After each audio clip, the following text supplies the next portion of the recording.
Hey y'all, welcome to the video. I got a little story to tell y'all and some things to show y'all in this video. This right here is an old Bilstein shock, and it's off of my '03 Ram 2500. And this shock has over 200,000 miles on it. We'll look at them a little bit closer. But I got myself into a little bit of a bind last night working on this project. My intention was to replace all four shocks with new bilsteins, which I've been very happy with bilstein and how they've performed. But yeah, these ones here, 9 years old, 201,000 miles on them. Well, things was not that easy. Here's a couple more. And you might be like, well, where's the last one? Well, it's still on the truck. So let's have a little look. This is actually maybe the first time in 441,000 miles that I have actually failed to complete a maintenance project, at least for the moment, failed to complete. Here's one of our new shocks. Now on this side, I really had some trouble because, so there's a bolt right there. And on the other side is a nut. And on that nut is a bracket. The bracket's meant to hold steady. Well, the bracket was slipping. And so I ended up having to wrench both sides. So we had a broken bracket here, but I managed to make it work because I could access it. Up here, we have a new shock. And this was really important. So I just got new tires, and the whole rationale behind this was to put new shocks on to encourage more even tire wear and less chop on my tires. And I had especially had problems with the front passenger's tire on my last set of tires. So this was the one that I really wanted to get a new shock there to give it the best chance. It could probably use new ball joints, but after this experience, I'm not sure I'm too excited about replacing ball joints if I don't absolutely have to. So that one actually went half decently smooth. And then coming back around the back here, this one actually went pretty nicely, probably the nicest out of all of them. And the only added thing I had to do was pull this cover out, which I didn't have to do on the other side.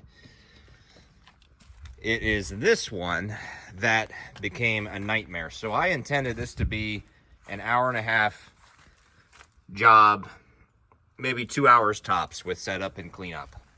And I ended up in a 4.5-hour ordeal, I should say, that ended up with just 3 of the 4 shocks replaced. And this one, as it stands, will not be getting replaced.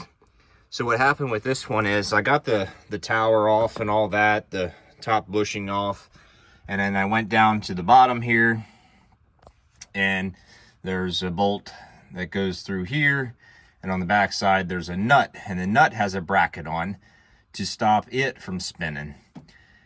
Well, it was super rusty in there, and the weak link was the bracket instead of the nut. So the bracket broke,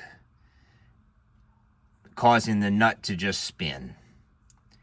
And there's no real way to access, you see this coil's in the way. You would have to probably take the lower control arm out and the spring out, drop the axle basically,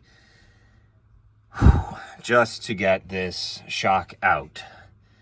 And that right now may be more hassle than it's worth, especially after how beat up I got last night. And so for now, I reassembled it, got the truck back on the road. The truck actually drives quite nice right now. And I don't know, it was kind of a humbling experience because I had never been defeated on all the projects that I've done in all the years and miles that I've had this truck. So, it's kind of weird. It's kind of a weird feeling to I'm just used to always finding a way to get everything done, and this time I wasn't able to. So here's the front shock from the passenger side. 200K. And if I squish it down,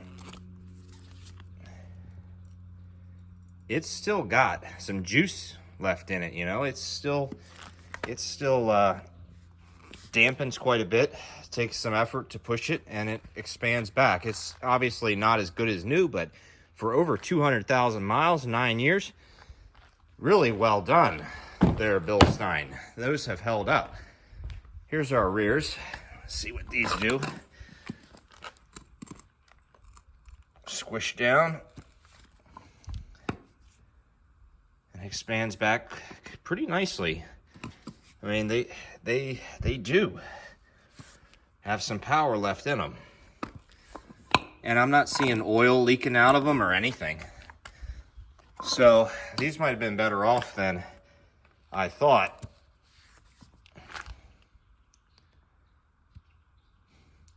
Yeah, they're all pretty dang good for age and mileage. A lot of people are like, shocks only last 50,000, 75,000, 100,000 miles. These ones over 200,000, and they're still fairly functional. Quite impressive. The bushings, you know, they're a little squished from being on for 9 years, but I never had any issues there. These bushings don't look worn out. So this is where that troublesome bolt goes through on the front. It sits in there like this. So yeah, just thought y'all would like to see some old shocks that have hung in there, the 5100 series. It's a firm riding shock, but a really good shock. Ever since I put these shocks on my truck, my tire tread life went through the roof. I did shoot some video clips of the shock replacing job. I might release a video on the front shocks. The rear shock footage just wasn't very good, but I might release a video showing the front shock replacement, which we did fairly well with on the passenger side. So we'll see about that. I may edit that one up, and it might help somebody. But besides that, just a quick little video for y'all today. Thought y'all might like to see this stuff and hear the story. So see you next time.